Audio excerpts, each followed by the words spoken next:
คนฝืนเฮาดีก่อนเด้อชุดนี้ไปสร้างในแนวตั้งอยู่จุดนี้แล้วเนาะออเดอร์นี้สังเกตหาว่าอยู่ในจุดนี้แห่งซื้ออย่างมีเด้อแห่งซื้ออย่างมี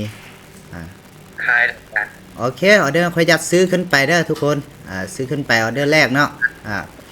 เพราะว่าแห่งซื้อดันขึ้นเป็นไซส์เทียงอยู่ทันลุมนี้เนาะสังเกตเห็นว่าอยู่ในจุดนี้มีแห่งซื้อเข้ามาเด้อเพราะว่าสนตลาดนี้มันเป็นแทขาขึ้นเนาะเป็นแทขาขึ้นอยู่บ่ควรจักไปส่วงเพราะว่าพัดตัวส่งแท่นสังเกตเห็นว่าแห่งซื้ออย่างมีเด้อ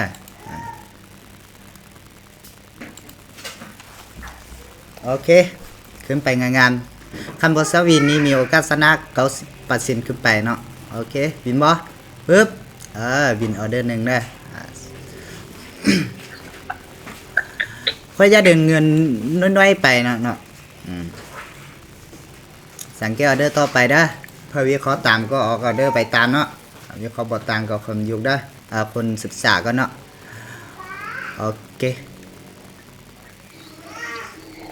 ออเดอร์นี้เขาจะซื้อขึ้นไปออเดอร์นึงเด้อทุกคนสวมก็ได้เนาะเพราะว่าลงมาแห้งแต่ว่ามันลงมาตามนี่ครับอยู่จุดนี้เนาะเขาจะซื้อขึ้นไปได้ถือดิดขึ้นไปเป็นไซส์เถียงเนาะแต่ว่าลงมาแห้งนี้ยานสวินวิสุดท้ายเนาะ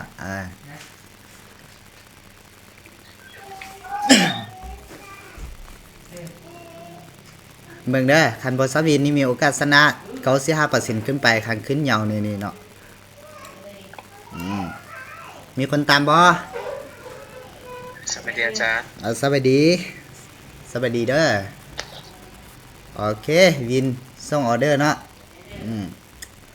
รู้สึกว่ากำไรมา$40แล้วเด้อตอนเช้ามาเทศกำไร11เนาะ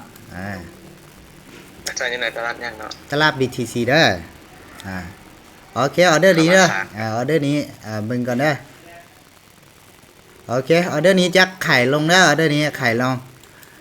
สังเกตเห็นว่าแหงไข่ลงมาแหงเนาะแล้วพัดตัวส่งแท่งอาจากแท่งที่ซ่าต้องมีแหงไข่มาอยู่ใน95%เนาะคันออเดอร์นี้วินนี้เขาซ้ำไม่ติดเนาะโอ้สวินขึ้นไปเสื้ออยากขึ้นไปลงมาก่อนโอ้ออเดอร์นี้อาจาก50/50เด้ออยู่ในนี่นะเนาะโอเคหยุดนิ่มไรลงมา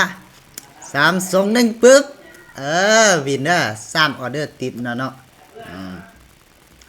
ทุกคนตามบอทุกคนตามบบ่ตามก็ได้ตามก็ได้เนาะไป15ต่อเดินเงินเป็นระเบียบเด้อมีกำไรแล้ว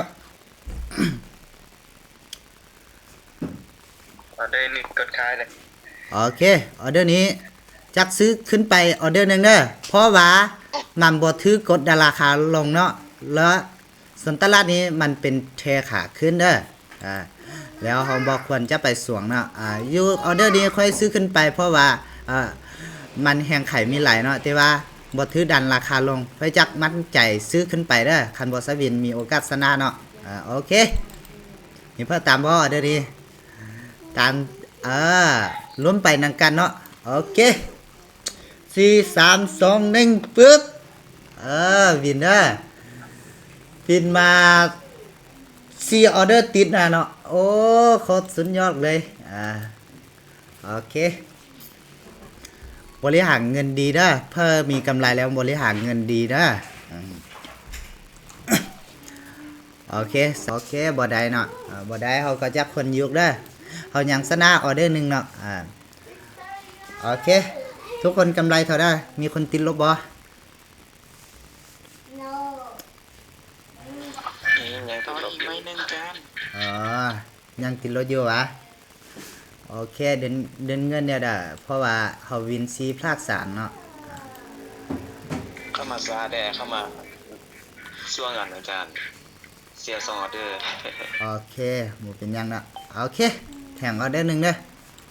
แข่งออเดอร์นี้ค่อยจัดแข่งออเดอร์หนึ่งเด้อค่อยมีกำไรอยู่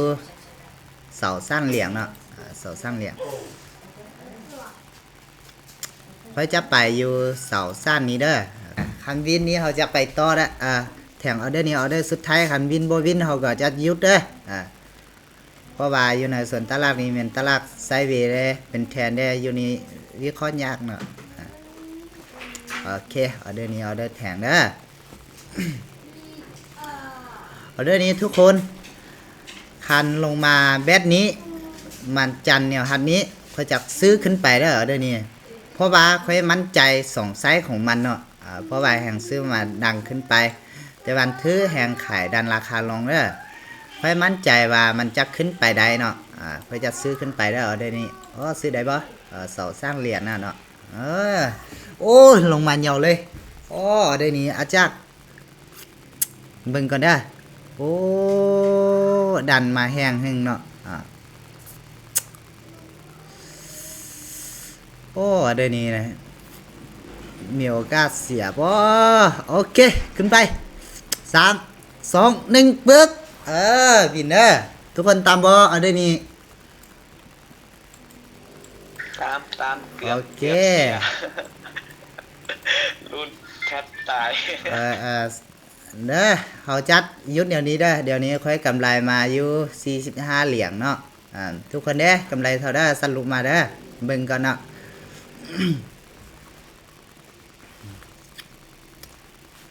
โอเคสำหรับข้อนี้นี่ศึกษาจอยศึกษาเนาะข้อนี้นี่ตลาดบอกความงามบันได้แล้วเขาก็เขาบอกได้บวก8โอ้บวกคนไหลเลยคนนี้แล้วเนาะ จานออเดอร์นี้น้องซื้อ ซื้อวะอ๋อยินดีนานเด้อเพื่อซื้อลบ2โอ้ใส่ย่าลบ2เนาะโอ้เป็นอย่างลบ2ศึกษาบวก2โอเคยินดีนามผู้บวกเด้อบวก12โอ้บวกเท่าไหร่เนาะสองคนนี้โอเคบวก8.9 0.89เพื่อบวกกันยินดีนานเด้อเพื่อศึกษาก็ศึกษาไปก่อนเนาะเพราะว่าอยู่ในห้องนี้นี่โอ้ตลาดสวิงโอเคศึกษาเข้าใจนำกันเด้อที่เข้ามาศึกษานำกันเนาะสำหรับข้อนี้เราจะยุดอย่างนี้ได้ทุกคนเพราะว่าบ่ไปต่อแล้วเพราะว่าตลาดอยู่ส่วนนี้บอกความงานบันเดอร์แล้วเราความศึกษายุดไปก่อนเนาะแถมไม้